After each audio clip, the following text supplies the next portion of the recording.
It's just a test. It's just a test. It's just a test. It is just a test. When God tests you, when he tests you, you will feel like everything has been shaken loose. All the screws have been shaken out of the table. Now you don't know what you're going to do. Now it look like your marriage falling apart. Now it look like your kids acting up. Now it look like your job looking shaky. Now it look like you can't pay your rent. That's what happens when God begins to test. When God begins to test, you will lose friends and family members. When God tests you, he is testing the intentions of your heart. Are you really who you say you are? Are you really truly at your intentions? Or are you really who you speak that you are? Because there's a lot of believers out here that speak a big game. You're this, you're that, you're God's favorite. But when the test happens, do you stand firm? Do you stand firm? It's literally just a test.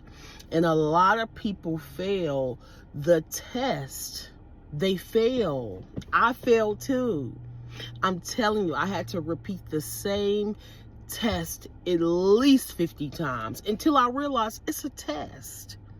This is a test. Dealing with these kind of people are a test. Dealing with certain types of jobs are a test. I did not know. And I kept failing over and over and over again until I realized it's just a test. And so we have to realize as believers, and I'm talking about maturing in Christ, we have to realize as believers that are maturing in Christ that it's just a test. God cannot tempt you, but he will test you. God cannot tempt you, but he will test you. See, the devil tempts, God tests. Okay? It says it in the book of James that God cannot tempt you. So I want you guys to realize that it is just a test. It's a big test. And stop failing the same test over and over again. I want you to actually take a survey of all the things that you've been going through over and over and over again. Take a survey, because a big test of mine used to be people. I used to have a big test of people, and I struggled over and over and over again with how I dealt with people. A constant test. And I'd be like, everybody at my job is crazy. Everybody's snapping on me. Everybody's turning on me. People are talking about me at my job.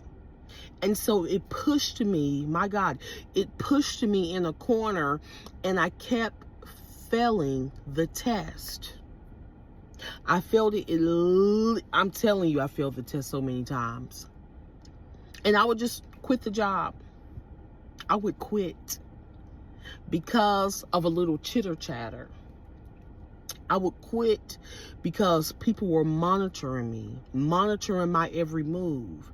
And then the Lord brought it to my mind like, Sydney, you're anointed. You're rare. People haven't seen how you move. And because they haven't seen how you move, now people watching you because they want to see, are you who you say you are? So you say you're a believer? Okay, we about to watch your actions. We about to literally turn it up, turn up the heat. You know what happened to the Hebrew boys, right? What happened to the Hebrew boys is the heat got turned up. They said, if you don't bow, the heat gonna get turned up. They turned the heat up. All right. And the king said, all right, turn it up so high. The king turned the heat up so high to the point that the people that was tending to the fire were killed. They turned the heat up. That's what happens when God tests. He turned the heat up on the Hebrew boys. Because he like, oh, okay, so y'all standing firm for real? All right. And guess who was in the fire? Jesus was in the fire. And that's what I want you to understand, is that whenever you are going through, whenever you're going through trials, whenever you're going through tribulations, whenever you are going through these things, know that Jesus is in the fire. He's there. He knows you're there. If you're sick, he's there with you. If you dealing with financial issues, guess what? He's there. Jesus is there with you every step of the way. And that's what I had to realize when I was going through all of my things that I was going through in my life before I became a mature Christian. I'm telling you, Jesus was there every single time. He was there. And so we have to realize that it's just a test. We just have to pay attention to the test that we keep failing over and over and over again. If you're anointed and you're different, this is a different video, but if you're anointed and you're different and you know you're different, people are going to watch you. That's just how it goes. So pass the test. You can do it. I'm telling you, you can do it. So just stay on the course. Stay on the straight and narrow. Stay on the straight and narrow, because you got this, okay? And I believe in you, and Jesus believes in you, and he loves you. And y'all take care. Peace.